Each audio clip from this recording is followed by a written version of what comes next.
The most influential people in my life when I was growing up were teachers. My grade school basketball coach, baseball coach, gym teacher, Larry Mannion, was influential. When I got to high school, Fred DeGroot was an art teacher at Central Catholic and a coach. And so in addition to my mother, they were the most influential people as I was growing up. And so it seemed like a natural progression to become a teacher.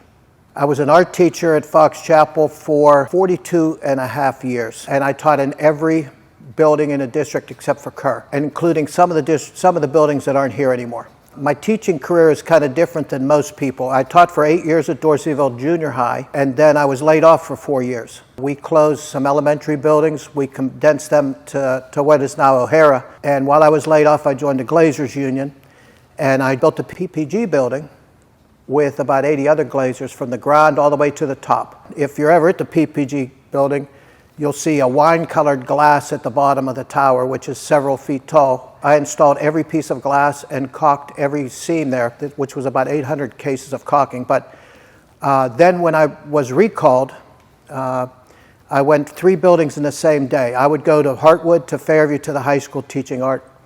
Later on, I was Dorseyville to the high school. And then the last 30 years of my career, I was just high school. I taught ceramics and fabrics and drawing.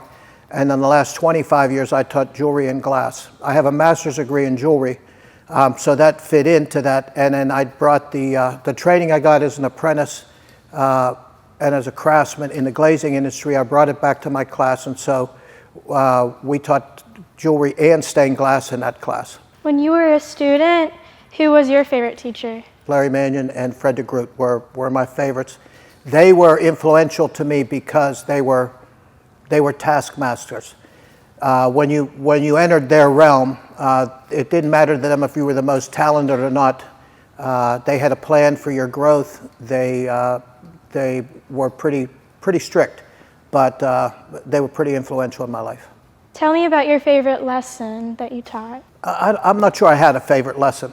I can remember teaching pointillism with Q-tips and watercolor in first grade at Fairview, and I can remember experiences here where we would take, I had a student, Katie Kiska, who wanted to do a large sculpture in bronze, which we couldn't do here, but we did the project in wax here, and then we took it to a foundry in Tarentum, and it's a community member, Bob Oringer, owned it, and so we cast 100 pounds of bronze to make her sculpture. The total sculpture was probably about 25 pounds, but you had to cast that amount. So, but there are many lessons. Diane Malchisky was a set designer for Mr. Rogers and in theater here. I taught her at Dorseyville. So I'm not sure I had a favorite lesson. I could draw on 100 experiences that were worthwhile to me. What is the funniest or most entertaining moment that you can remember from your teaching career? None that I could say here. During your time as a teacher, what was the biggest change you witnessed in your profession? The biggest change has been social media and to a smaller degree, parents. Social media has had a healthy impact in the classroom, helping develop curriculum, laptops, those kind of issues. But it worries me as far as artificial intelligence and where that might develop, and also TikTok and those kind of issues that students seem to like. Students have always thought that they were indestructible, but now you have different social media things such as TikTok challenges, and as a parent and a grandparent, those things bother me. As far as parenting, when I first started teaching, if you had a problem with a child in class, you called home and the parent said, "I'll take care of it." Now, if you have I know of some instances, and this is a minority of parents, but the teacher would call home and say, "Johnny hasn't done his homework in 2 weeks," and the parent would say, "That's your problem, that's not my problem. You're in charge of the education, not me. You take care of it." So I think those are the differences over the last 40 years of teaching. You've spent decades working with young people. What did you learn from the students you worked with? I always loved working with kids, and regardless of what level it was at, whether it was coaching elementary wrestling or teaching elementary school or high school, I think relationship building is pretty important. And I learned from the students, I drew energy from them every day. And in my classroom, almost every day was different. And so it was busy. We had a lot of different things going on in the classroom, and I would jump from one project to another, helping students grow.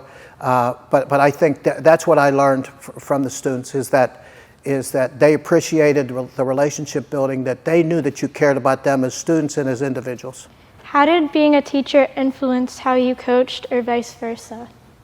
I always consider teaching and coaching pretty much, the goals are similar. You want to take the child where you meet them, and whether it's develop their art project, whether it's develop their wrestling or football or baseball skills, you take them where they are, you develop a plan with them as to how they can grow. It's one of the key components of this district.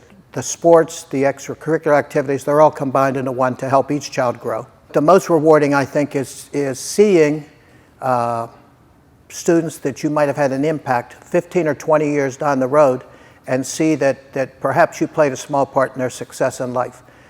In wrestling and in jewelry, I happen to know of many success stories. We have a young lady that went through my classroom who is a lead designer for Swarovski in Paris. We have glass bead artists in Boston. We have jewelers in Pittsburgh that went through the jewelry curriculum here. We also have wrestlers who have gone to Harvard, Princeton, Pitt, and are now CEOs of companies, or doctors, or neurosurgeons, or teachers. And I think when you see that perhaps you played a small part in their success, it's worthwhile. What are the most important qualities of a great educator or coach? I think relationship building is very important. I think maintaining that you're current in pedagogy, that you understand how kids can grow, you understand the curriculum, and remaining current in the curriculum. But I think as long as kids know that you are there for them, I think that's the most essential for a good teacher.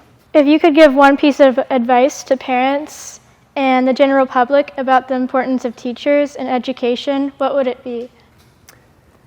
I think parents are the first and most important educator of their children.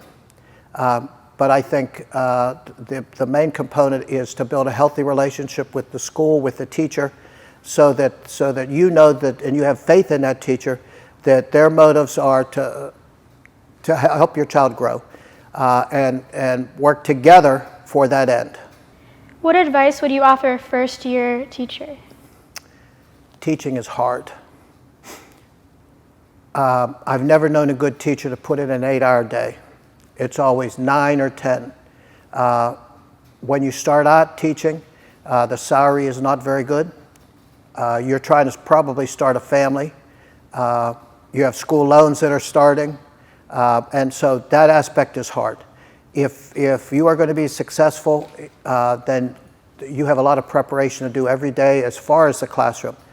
We are very lucky in Fox Chapel that the school district, the citizens, the residents here have developed an art curriculum, K through 12, a music curriculum, K through 12. And so the opportunities here for students are just wonderful. But if you want to be a teacher, it's hard work. Know it. The rewards are not just in the paycheck at the end of the month. The rewards are internal as well. What would you like to say to your former students who are watching? I celebrate your successes, and I hope I played a small part in your growth as an individual and your success as a professional and as a parent in your life.